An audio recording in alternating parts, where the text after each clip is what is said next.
বানিয়ে দেবেন।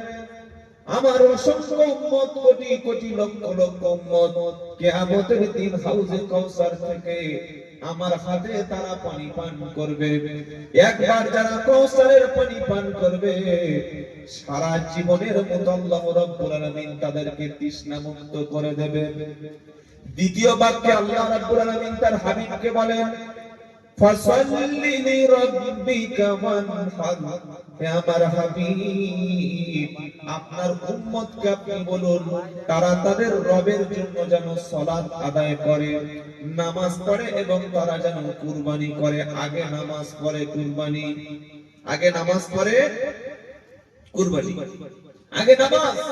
ফাসাল্লি লিরাব্বিকা ওয়ানহার, আগে তোমার রবের জন্য, আল্লাহর জন্য নামাজ আদায় করো, তারপরে কুরবানি করো।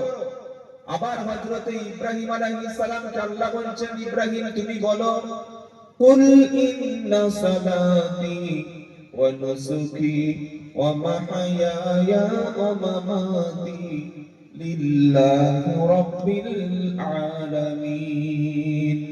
সূরা আনআম 8 নম্বর পারা 9 নম্বর পৃষ্ঠা 9 নম্বর লাইন 162 নম্বর আয়াত আল্লাহ বলছেন, নবী ইব্রাহিমকে বলছেন তুমি বলো, ইন